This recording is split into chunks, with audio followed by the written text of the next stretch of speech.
Assalamualaikum warahmatullahi wabarakatuh. Saudara sekalian,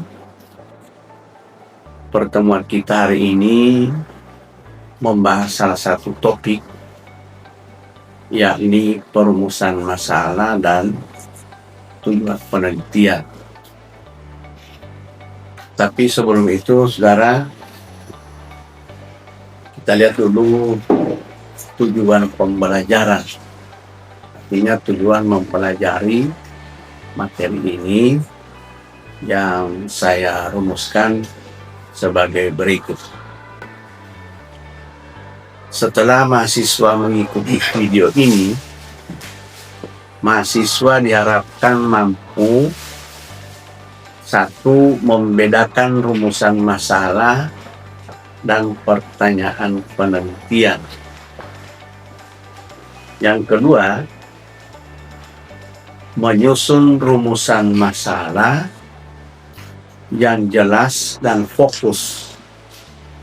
Dan yang ketiga, menentukan tujuan penelitian yang selaras dengan rumusan masalah.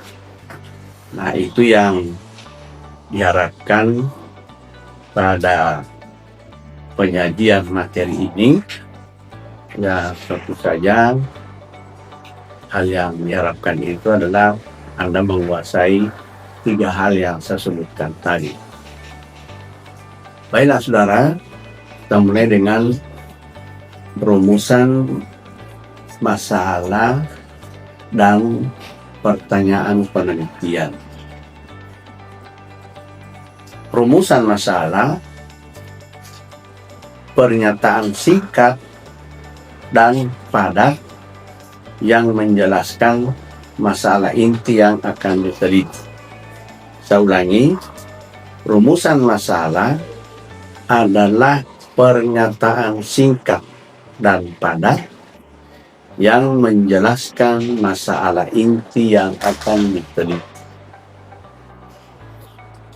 Yang berikut, pertanyaan penelitian adalah turunan dari rumusan masalah yang lebih spesifik dan dapat dijawab dengan penelitian. Sini saya berikan contoh rumusan masalah.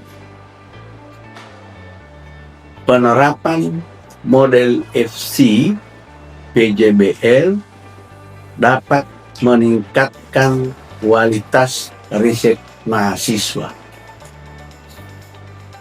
Itu contoh rumusan masalah. Kemudian pertanyaan penelitian, yakni bagaimana penerapan model FCBL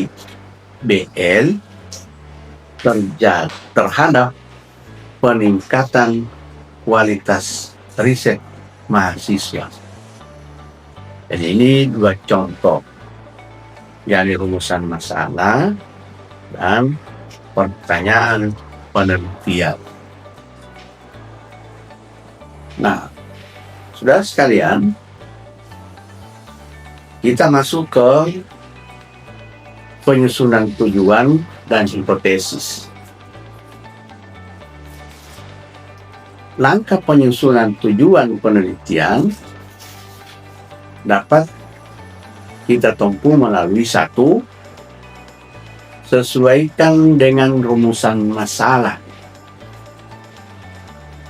Yang kedua, gunakan kata kerja operasional dalam kurung mengidentifikasi, menganalisis, menguji, dan lain-lain.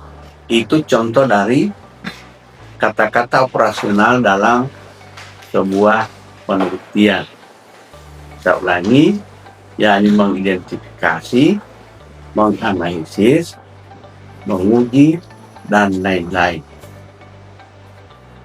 Yang ketiga, bedakan antara tujuan umum dan tujuan khusus.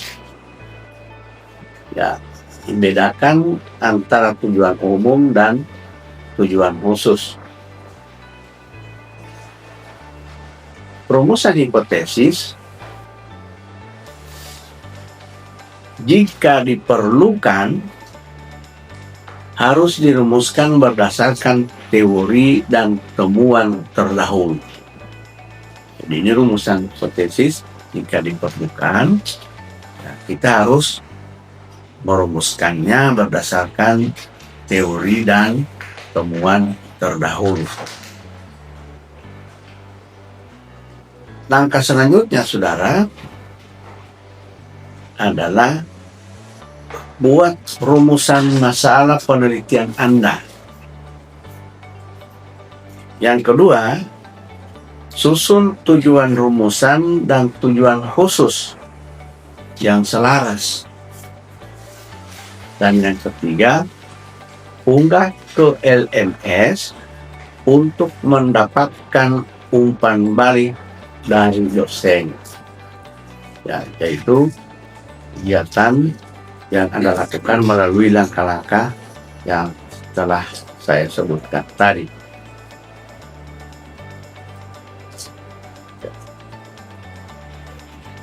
Nah, jadi barangkali saudara sekalian, ya, itu dulu hal-hal yang perlu saudara ketahui, yang tadi saya sudah akhiri materinya dengan langkah-langkah dalam penelitian. Sekali lagi saya ulangi, buatlah rumusan masalah penelitian Anda. Itu yang harus Anda lakukan pertama. Lalu yang kedua, susun tujuan umum dan tujuan khusus yang selaras. Dan yang ketiga, unggah ke LMS untuk mendapatkan umpan balik dari dosen. Nah, saya kira itu saudara sekalian materi yang kita pelajari hari ini. Terima kasih. Assalamualaikum warahmatullahi wabarakatuh.